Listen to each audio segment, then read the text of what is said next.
Sorry, there was no pizza. We understand. Oh, you were downstairs?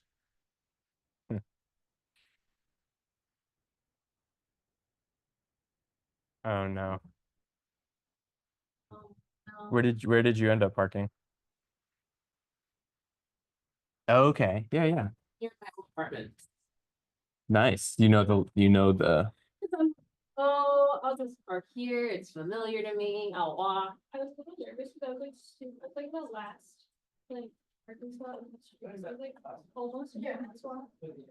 Oh yeah. Yeah. And the signage can be weird too. It's like, yeah.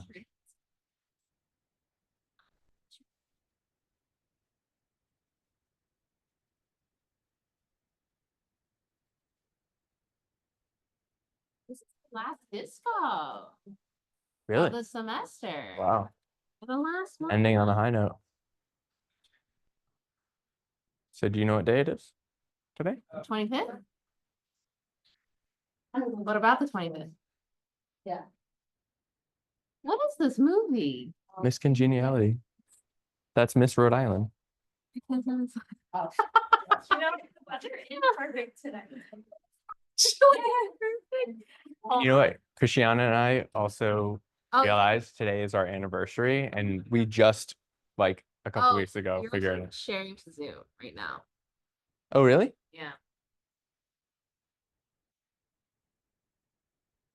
That would make sense.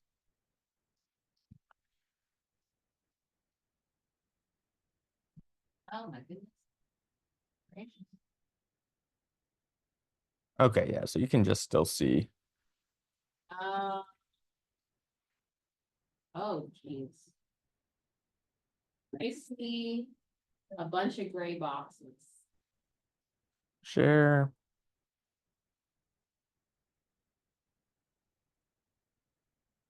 God. Still just that. I think it's the Zoom controls. Are those that's so weird that it shows that.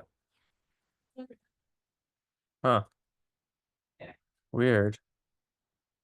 I'll try to like Those you can hide too. I know I can hide them on. Then it's Control, Alt, Shift, H.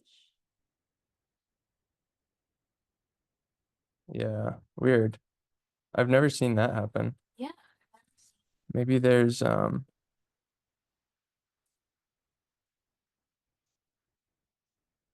layouts and options. If I share my host screen, do you still see the little blocks for those? Yeah. That's so weird. Huh. I don't know why. This has never happened to me. You know? Well, I think just be wary that there are blocks. Yeah, I'll try to like hide as much of this stuff and just keep it. I'll read off any chat questions and stuff. So That sounds good. Will hide me. I think if you bring back those controls, sorry. Yeah. I think if you use the 3 dots, Yes. you can click hide video. Hide video panel. Hide Hide reading meeting. controls. All right. Okay. And I'll still be able to Be chat. So I'll be on chat. you'll be chat. Okay, I'll just need to keep hiding those if I get out of this. So maybe I'll just wait for people to percolate in before start going about things. I don't know how to Zoom people today. It's like 15 Zoom people. Nice. Because you stopped serving pizza, right? I know. There's no incentive. I you know. know we stopped with the pizza. I'm so sad about it. I didn't come. You what? I think a couple more. UCB folks are coming. Yeah, I think Paul Stay and Jocelyn were. Oh, yes, I was about to pass it in. Yeah.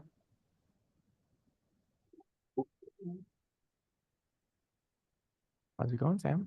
Good. How are you? You know, good as can be.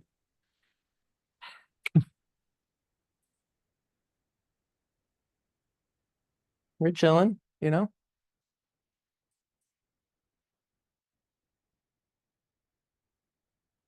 Yeah, I realized I could pause it. Did I pause the recording? I can pause the recording. You can always edit it after. That's true.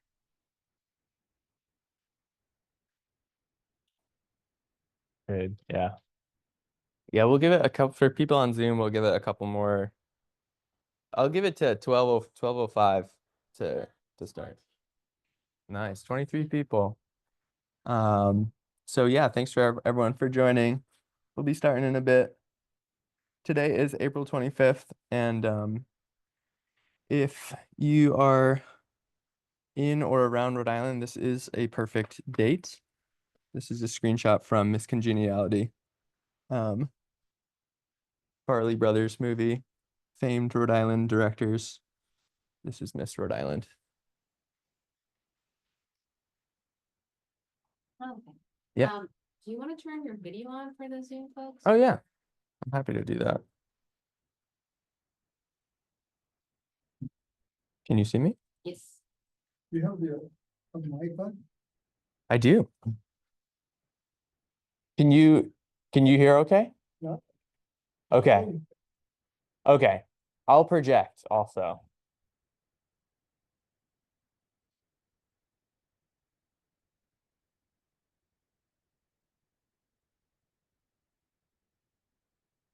This is also our last DSCoV of the semester. Yeah, And last DSCoV.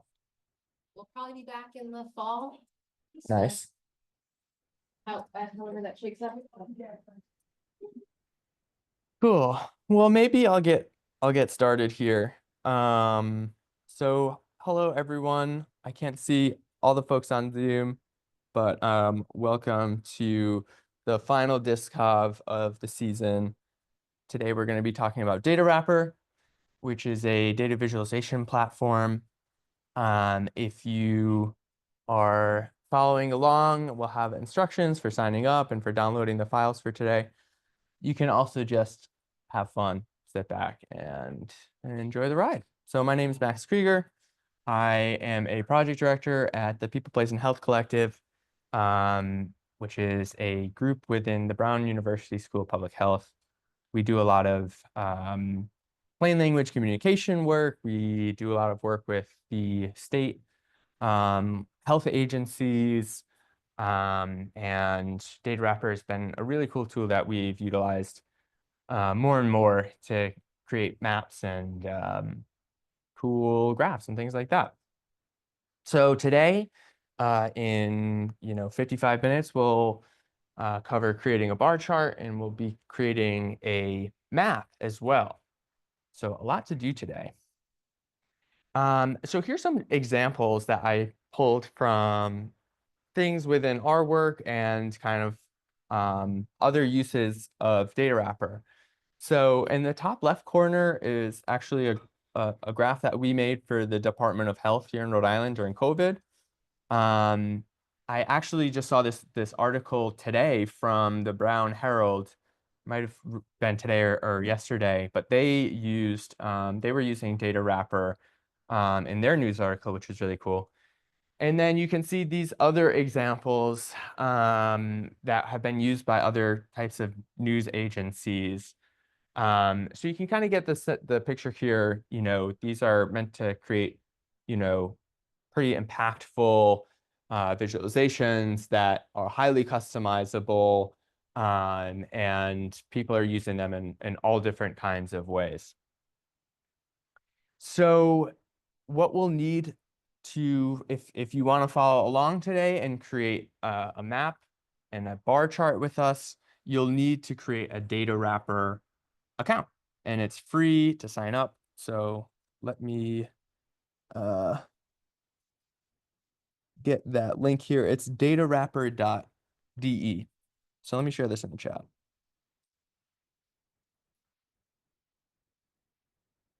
Where are we here? You got it. I also have it. So yeah, if this is your first time using Datawrapper, there should be a button, or you should be prompted to sign up. And I'm pretty sure you can use Brown's single sign-in option to get started, or you could use a personal email address. And GitHub, actually, you could use your GitHub account if you're so inclined. So I'll give people a little bit of time there to sign up. And this is kind of the main interface. We're going to be working today in this dashboard area, which is going to basically bring us to any charts that you've been working on recently. And you're also going to be able to create new charts here. So this is really your archive of different projects. So maybe if folks on Zoom could just give me like a okay or something, if people here are following along, maybe like a thumbs up or something. Cool. Alrighty. So yeah, Datawrapper, if you want to learn more after today's session, they have a ton of resources on here. They have this like Datawrapper Academy. We're just going to be covering a couple of things today, some basic features to get people rolling, but there's a lot more to dive in here. So the first thing that we're going to do here is we're going to create a chart. And for today's session, I have some data that we can use, which I will also share in the chat. Oh, okay, thank you. And this data are available on the DSCoV GitHub. And it's these three files here. We're going to have some CSV data for our map. We're going to have a GeoJSON file for our map, and then we're going to have another CSV file for creating our bar chart. So it's very this is pretty like simple data. So take a moment to download these necessary files. You can also manually input these things into Datawrapper, which we'll dive into in just a second. So, like I mentioned, we'll be creating yes, Ellen. See on the GitHub. Okay. Gotcha. Oh yeah, it is. I don't know how to disable that, but essentially you can download the data. Hopefully you're not on dark mode. So yeah, the first thing we want to do here is to create a chart. And to do that in Datawrapper, once you're logged in, you have your account and everything, and you're on this main dashboard, you can create a new chart. So it's just this create new chart. And once we do that, Datawrapper is going to prompt us to upload data. Datawrapper accepts a wide variety of data from text files, CSV files. You can connect to Google Sheets. You can connect to external data. So for example, when we were building these charts for the Department of Health, they had their own Google Sheet. All we needed to do was connect to that, and new data would update, every day. So we're going to upload a CSV file, and this was the data that we just downloaded from GitHub. So the one that I want to use here is this OD race DSCoV. So the OD race DSCoV is what we're going to use to create our chart. And once I do that, it's just going to load, because it's a CSV file, it's just going to load that data in here. And this is how Datawrapper is going to see this data. You could have just typed this data in yourself as well. So that's something you can do if you want to just make a very simple chart, kind of just on the go. And I did want to note something here. So yeah, the data from today, we're going to be looking at overdose data from the Rhode Island Department of Health's Overdose Data Hub. So that was just a CSV file that I downloaded from them. So one thing to note here is that Datawrapper, depending on the type of visualization, they might want the data shown in a particular way.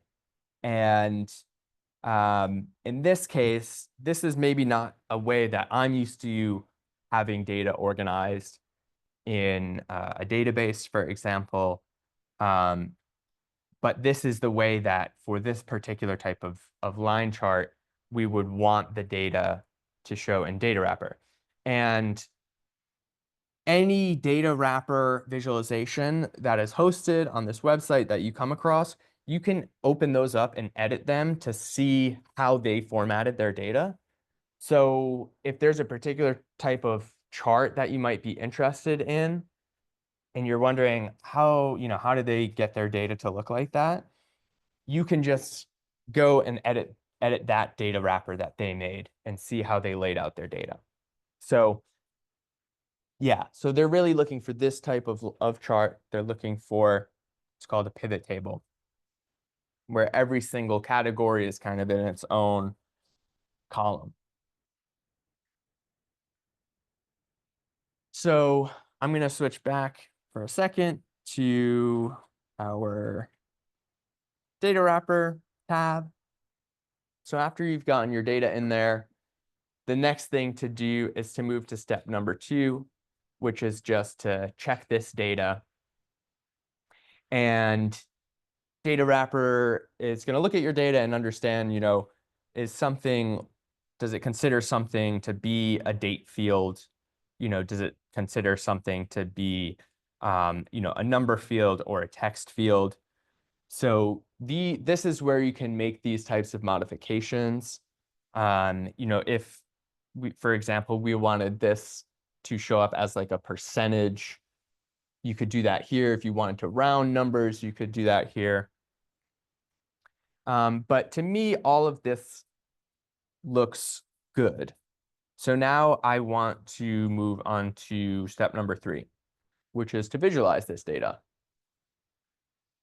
And once we get to here is where we have all of these different types of charts and all of these different options available to us for us to use. In this case, it auto-detected this line chart, but you could look into bar charts or column charts or these types of things. Again, these are all going to really depend on how the data is set up. So if you're ever curious, I'll show everyone in a bit the repository of different charts that exist and things like that. But know essentially that every single chart requires the data to be in a particular format.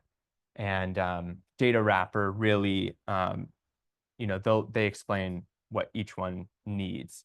So I always recommend, if you are creating any type of visualization or a map or anything like that, always do all of your data work and data prep work ahead of time, because it's just going to make it so much easier just to execute this. Okay, so this is basically where we're at right now, where we have our raw data in there. So let's start to actually refine what we're looking at here. So in this visualization tab, we have these other subtabs here. We can choose our chart type, and then we can move on to refine. So we can actually start to configure and mess around with what this visualization is showing. So in here, we're looking at columns are assigned to years, which is good. You know, we want to look at how these overdose rates are changing over time. So on this horizontal axis, everything kind of looks good here. Things are shown as years. I like that. There's tons of other options if you had other types of dates there. You can mess with some of these grid lines and things like that. I kind of like them off. And the next thing we can do is look at the vertical axis. So what the scale is there. Things are linear, which I think makes sense here. But there's more things you could do to modify, you know, those things. Labels, for example, you know, you could choose to like hide these if you wanted. So for the actual lines that are representing the data here, this is where I want to draw out a bit of more of a story here, because what I want to show is that the rates for Black and African American Rhode Islanders has really spiked in 2018 to 2020, and it hasn't really declined that much. It still is really high. So there's a number of things that we can do to really accentuate that point that we're trying to make. So for each one of these lines here, we can customize these to show different things. So I want to really highlight this one line. So I'm going to change the color to an orange, and I'm going to make it a bit thicker. And for these other ones, for Hispanic or Latino and white, I kind of want those lines to be a bit more muted. So I'm going to turn those to gray. So I just want to use this as an example to show you can kind of quickly just in Datawrapper start to tell a bit of a story here. You know, you can change whether you want these to be dashed or dotted or just straight lines. So to me, that looks pretty good. You can also do things like show the values on here.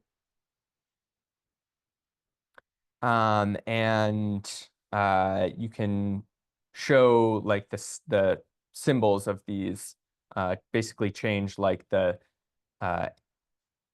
ends of these if you wanted to. So there's a lot of customization that's possible here.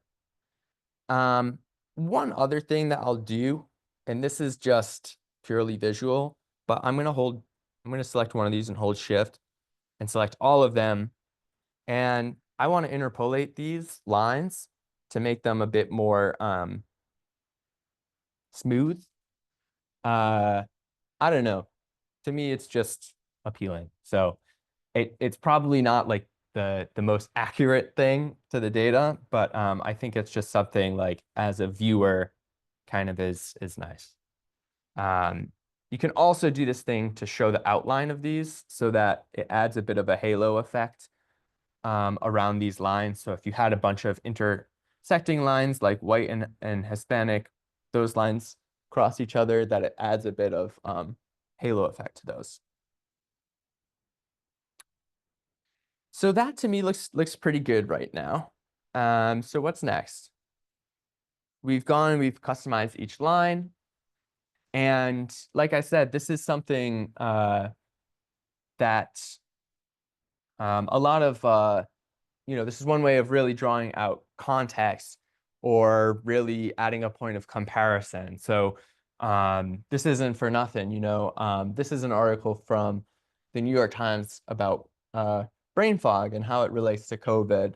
So, you know, they had a bunch of different data points here. They really wanted to draw people's attention to this one trend about concentration. So they paired this piece of data with pictures and with other data.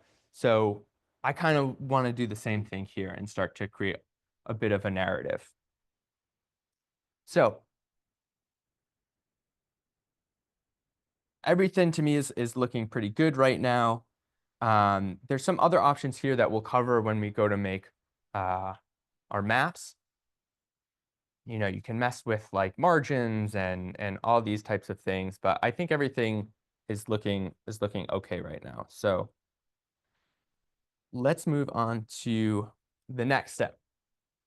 So the next step is to add your titles, your annotations, and all of these other nice things that you know, you'd expect to see in a chart like this.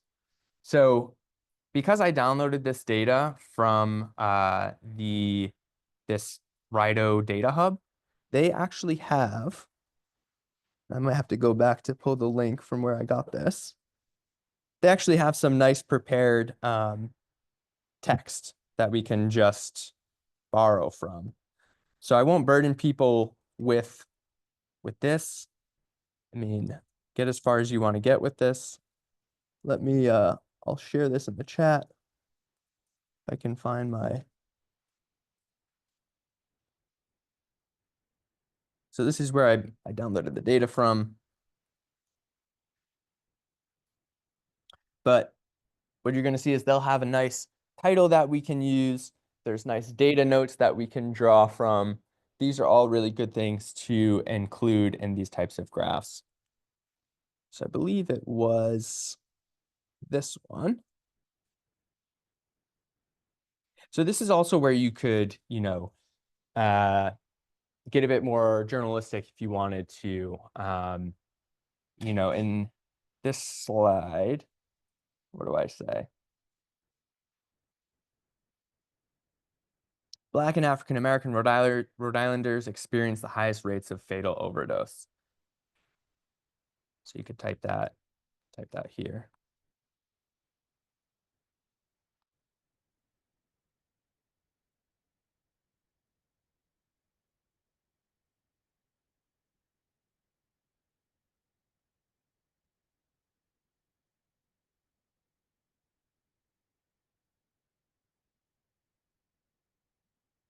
You know, so you really want that title to reflect what is being shown there. So I think this is a bit different than maybe, you know, a really big dashboard or something that displays a ton of dynamic information. These data wrappers can really be used to draw out, you know, a main point or to really try to get that message across. So you really want that title to reflect what folks are looking at here in the data. And then here, like, I can go and view more about this data set. You know, they have a ton of like notes here that we can borrow. So I'm just going to copy those and, you know, put those in this notes section here. This is all, you know, good things to include. You know, there's the description, you know, you could say like, you know, the rates of overdose peaked in 2019, but have not, you know, declined as rapidly. You know, this is where we would spend some time really like workshopping this message you're trying to tell, so that, you know, if you were using this just as a sole standalone figure, you'd want to make sure you have all that information in there. If this was part of like an article or, you know, a presentation or something like that, you might not need all of that extra info. So the last thing I want to do here is add some of these annotations. And I think that we like the message is already kind of like, we got the message across, but these types of annotations, especially if you have a lot of data that you're trying to show, can just even more so like draw people's eyes to that piece of data and just add a bit more of that interpretation piece. Because I think so often people are confronted with data or big data visualizations or maps, and they might not really know where to start. So annotations are a great feature of Datawrapper. So these are under this annotation tab, and we can add a text annotation by doing this. So we could say the rates of overdose, spiked in 2019, but have not declined.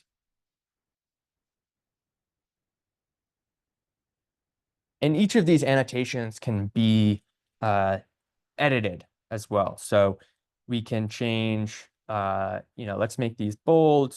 You could make it a bit bigger if you wanted to.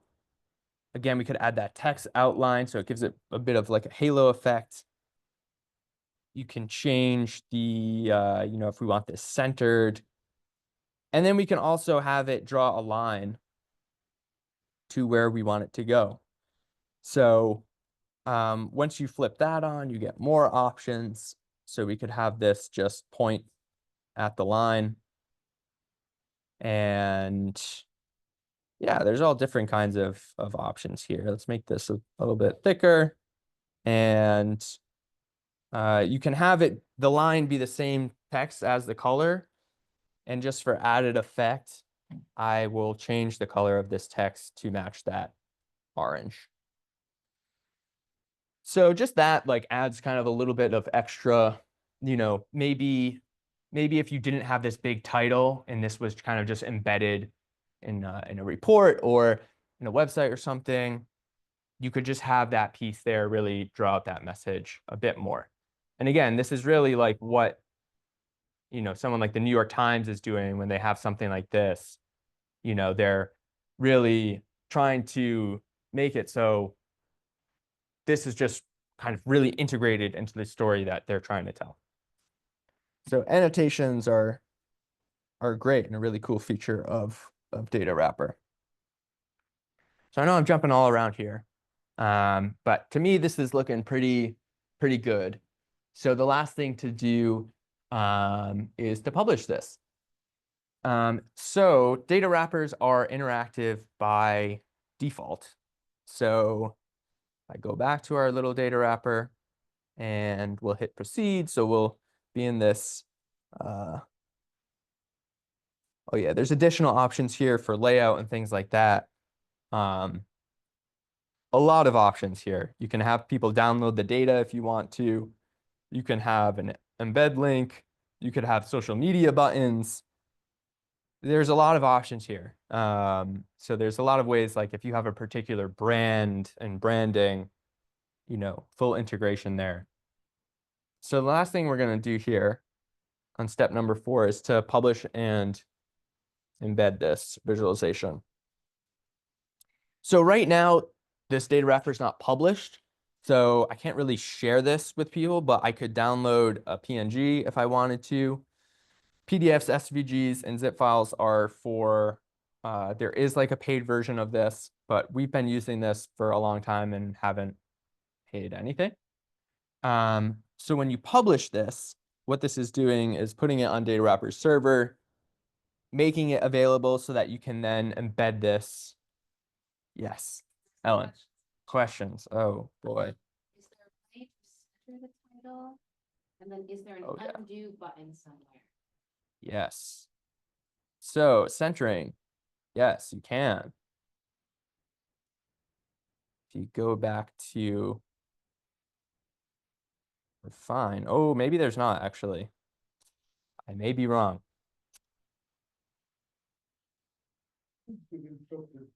Yeah, please. I just checked, they have an API. There's an API. Yes. That's a good question. I have no idea how much can be done through the API. I assume a lot because I see data wrappers used in enterprise environments, and I assume that those are plugged into, large data warehouses and things like that. But that's not something I've explored. We've really just used this for like figures in a manuscript, on a website, to create social media stuff for sharing, things with community partners. So there's likely a way to really integrate this. Some of those examples that I included were from, like the Philadelphia Inquirer. These are like, I assume, pretty big operations where lots of people are generating these for different purposes. So I think that's something, yeah, to look into. So there's no way to center the title. So I was wrong about that. But if you're embedding this in a place where you have more control over, CSS or HTML, like you could just add the titles kind of outside of that. You could purely just use Datawrapper for the visual embedding. And then the other question, was there an undo button somewhere? I'm just doing Control Z and that's working. So I think, yeah, I think you're like, that should work. I'm sure there is maybe like a button somewhere, but yeah, Control or Command Z seems to work. I'm not sure if that is like persistent page to page. And I know less about versioning as well. Oh, actually, hold on. Here we go. Edit history. Let's see. All right, here we go. There are ways. I guess it does take snapshots. So that's something you could look into as well. Any other text or any other comments? No. Okay. So yeah, so this is the last thing is that once your Datawrapper is published, you can share this link with folks. You can use this responsive iframe and really customize it more. It does all of the like mobile conversion and all that stuff for you, and I think it does it pretty well. I've tested it out a bunch. Like it takes these annotations and turns those into like more of like a press to pull up the annotation. So it does a lot of that stuff on its own. But if you have like specific, dimensions, for example, like publishing a manuscript, they have very specific, like, this is the size. You can set all of those things and just download a PNG. But when you create this embed link or the shareable link, it allows people to access these like nice interactive features. So yeah, that's it for this chart. Maybe I'll pause there and see if there's any questions. I also wanted to just flag for people. I was going to do this at the end, but I feel like I should do it now. Datawrapper has this whole academy where they give insight into any type of chart that you want to make. There's like these custom and enterprise features. Maybe that's where there's more info about these APIs. And then the other thing that I wanted to show people is what's called the river. And this is essentially like a repository of charts that people all over the world are publishing. So you can go here, you can look at some of like their favorites, like the team has selected some of their favorites, and start to see the types of Datawrapper charts that are available and how people are using these. And anyone that looks interesting, you can open up and they have this option to reuse this chart. So this is something I think is really, really interesting. And you can get a bit more insight into when you go to this check and describe, you can see essentially how they have their data set up so that if you wanted to make the same exact chart, this is what I had mentioned at the beginning, just open that up and see how it's done, and then spend that time, in whatever program of your choosing, editing your data to fit into that format. So pretty cool. I think it's a great way to like jumpstart and just kind of get more ideas and stuff. Some of the map things here are cool. They've given me a lot of like insight or inspiration rather. And then you can kind of like get the sense like you'll be like going through like, I don't know, a news article. I think more and more I'm like, oh man, is that like, are they using Datawrapper here? So, okay, a little bit of an aside there. So the next thing that I want, yes, please. Lock down the raw data so it can't be published by others when published. Can we lock down raw data? Let me go to this. Can you lock down raw data so it can't be downloaded by others when published? I assume so. And this might also be like one of the limitations here, why folks might want to use like an enterprise kind of deployment. But that's something I can check now. And Genu is on a basic Otter. Okay, that's Otter. Thanks, Max. I was just about to ask if you could drop the resource links here in the chart as well. Yes. So those are also here on this little burger menu. And I assume we can share these slides after, and there's links into like the data and all of the charts that we use in the data that I pulled from there. Is there any other questions? No. So let me just check. Yes, please. One more question.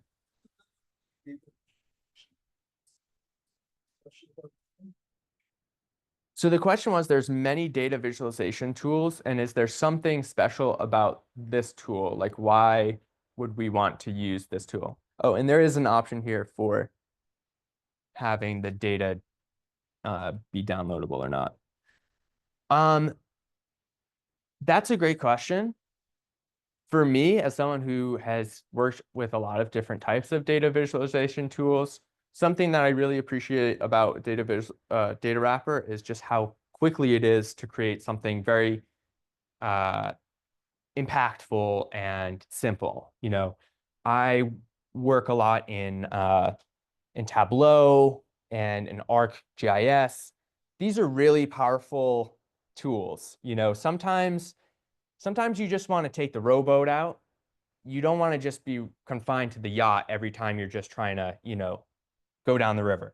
So I find tools like this are, for me, quicker to just jump into, make something really impactful, and kind of share widely. The other thing is that on my team, we have a number of staff who are really interested in data visualization. And we want to start involving more people into feeling empowered and being able to make data visualizations of their own. And I find a tool like this is a much easier step into than something like Tableau, where it's like you might sink 20 to 40 hours into and just start scratching the surface. So I think the kind of just that like reusability that I was just showing, like, can really just jumpstart people's learning and just give people a lot of ideas and kind of just get going. Yeah, another question. What is so with most of these web visualizations that let's say that we use it to embed in some other websites. Yeah. What is the archivability of, on the other hand, what are the potential points of things being disappeared, like for example, link rot or data not showing or whatever, like accounts not? Yes.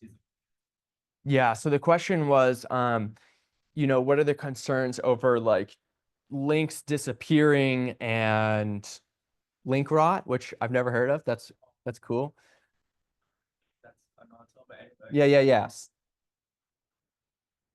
Does web like the web archive also archive these things, or is it gonna show like blank Yeah, so the question was, yeah, also in addition to just like links disappearing or these being archived, does the web archive, are those able to archive these types of visualizations?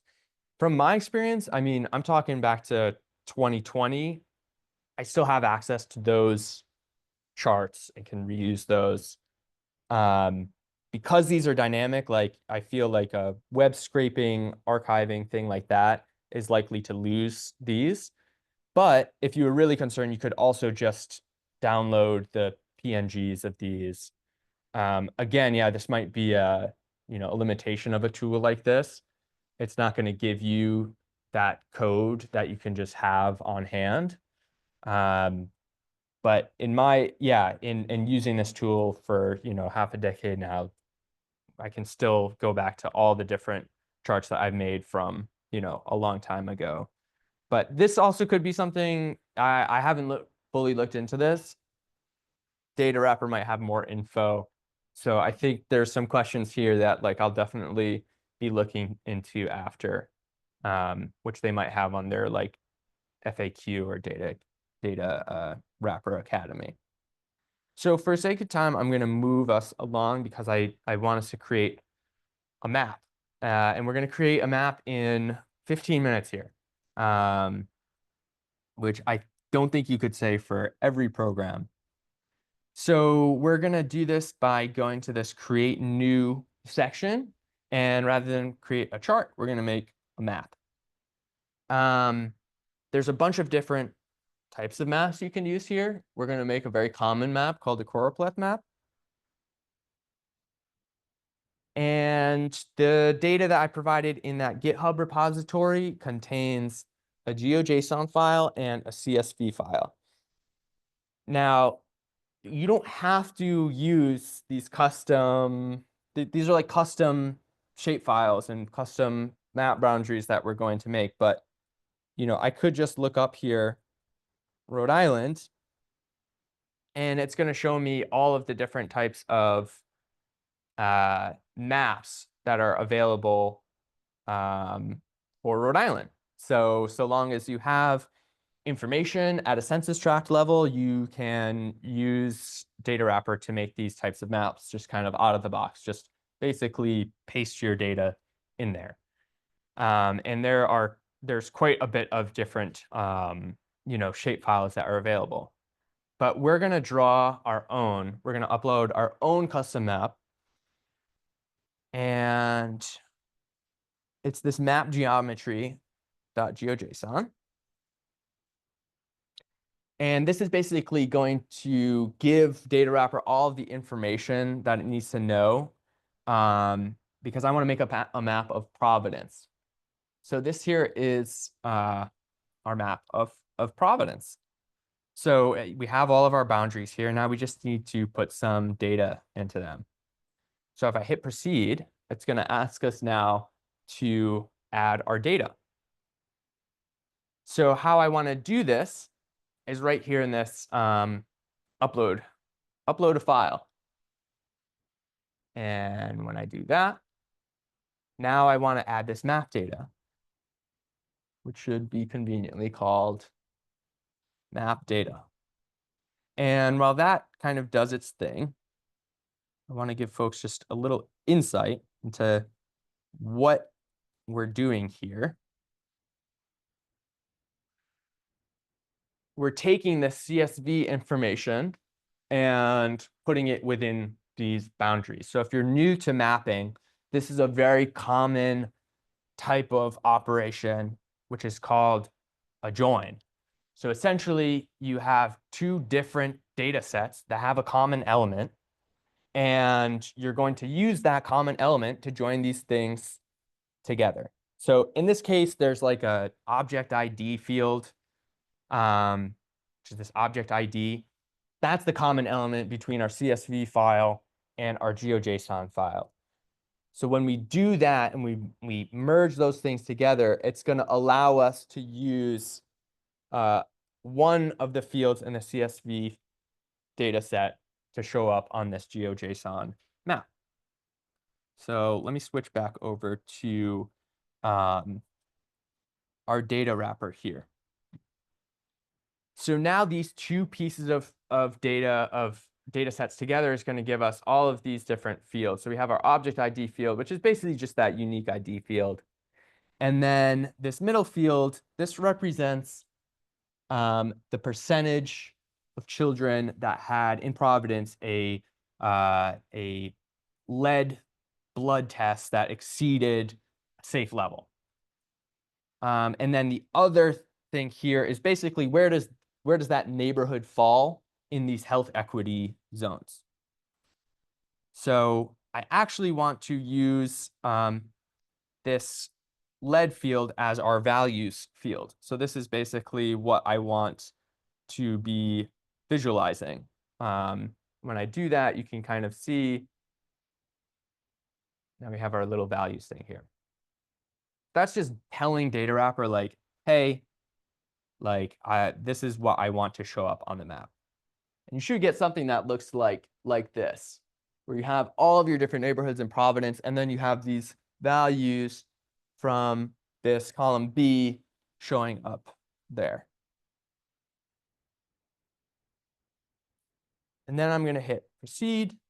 Again, this is that match thing, that match tab. Everything looks good to me. I'm going to hit proceed again. And then it says everything looks good. Maybe I'll look into the chat really quick. Okay, just you, Ellen. All good. Okay, so now I'm going to hit proceed. And this is where we can start to have a little bit of fun. So this column, this first thing, now we're really like, this is what makes maps maps. They're being able to play around with colors and what we're looking at here. We're choosing to show these lead test results, but there's also this information about these health equity zones. So I could show, for example, I could have two maps here. I could have one show, here's all these different health equity zones, and here are the neighborhoods that fall into those, and then here are those results from these different tests. And just like we had some options in the charts, we have more options here as well. There's different ways of basically showing colors on maps, and this is something I'm not going to go into too much detail about, but there's tons of different options for how to have map data appear when you're using colors. And those are all going to mean different things, but I'll just use these natural breaks, which are basically what determines how the colors show up on the map. And a legend is here by default, which is great. There's a bunch of options for our legends. Right now, these are showing up as integers, but I want these to show up as percentages, because what this data is showing is the percentage of tests that exceeded this limit. So I think we're right now, we're at the Carney Institute, which is somewhere over here on the east side. So this neighborhood, ID number 461, children in this neighborhood had, 16% of children in this neighborhood had a test that exceeded this limits. I'm not a lead expert, so I could be getting this slightly wrong. But let's just pretend this is really what it's about.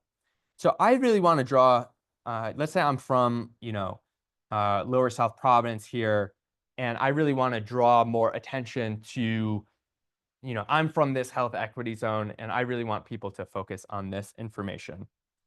I'm going to use what's called a pattern overlay here. And what I'm going to do with this is to kind of use these health equity zones to start to add some color blocking, so that, well, you'll see as we go along. So under this pattern overlay, I'm going to use this health equity zone column, and I'm going to start adding patterns for every single health equity zone other than the 02907 one. So the Central Providence one, the this area, I guess in the east side of Providence, we don't have a health equity zone over here, and the South Providence health equity zone.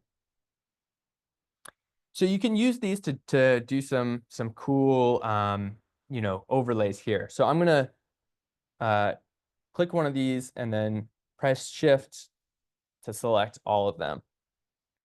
Now I want all of these to kind of fade that information into the background a bit. So you can mess with these settings. We can mess with the width of these lines, the opacity, to really start to like draw out this one area down here. Yep, you can change the colors. That looks a little intense, actually. We'll leave it at this for now. That looks good to me.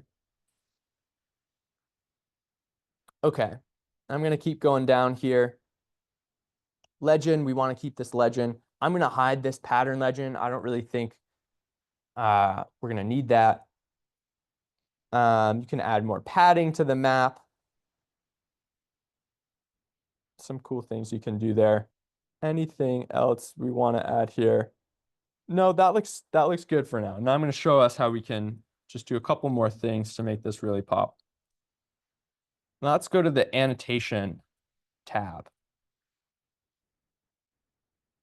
And let's say, children in the 02907 health equity zone are at high risk for lead poisoning. This is where you would spend a lot of time, creating a good title, a good description, all that stuff. But I also want to add a text annotation here to really draw out this one neighborhood. You could say something like, children in this neighborhood. Sorry, a bit of a delay here. Children in this neighborhood had, very high levels of lead in their blood. I want to do the same thing. I want to make this bold. I'll center this and I'll draw a line. And I really want to have that line point to this one particular neighborhood here. Make it a bit thicker. Really want to draw folks' attention here. And yeah, that looks good. You could play with, let's make it a little curved. Okay. So that to me looks pretty good right now. If I'm in this neighborhood, I really want to draw the attention there. Maybe there's more statistics I know about this neighborhood in particular. We just went from having all of this information about all of these different neighborhoods and really kind of brought people into thinking about this one particular area. So you could use maps like this in combination with other maps.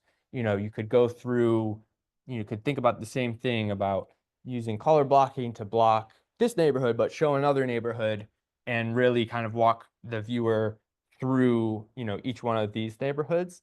But yeah, like I said, we had a map up in very short amount of time. The last thing I'll cover with maps, just in this particular case, are these tooltips. So anytime you mouse over a neighborhood, it's going to give you a bit more information about that polygon that we have selected. So tooltips borrow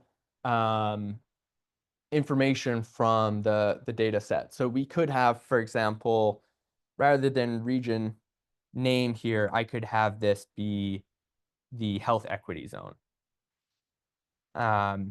So anytime someone moves to a different health equity zone, it shows different information there. You could really create a compelling story if you spent some more time with this. You could add more information in there. So there's a lot you can really do.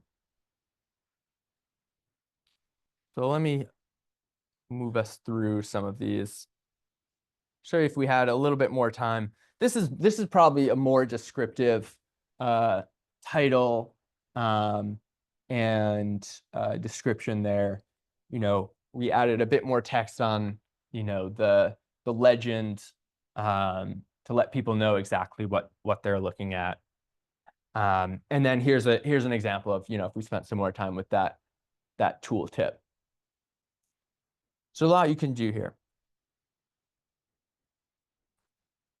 So that's essentially it for the day. You know, like I said, this data river is really cool. There's tons of different ways of like using these maps, and really, you know, different types of charts. So definitely take some time to go there. The Datawrapper Academy, it also probably has some answers to a lot of these questions. So yeah, we could take a couple minutes for questions, but thank you everyone so much here today and on Zoom as well.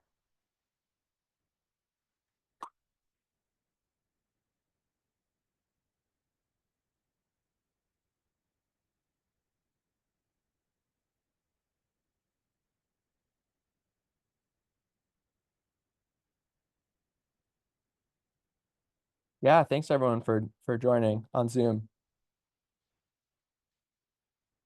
Thank you.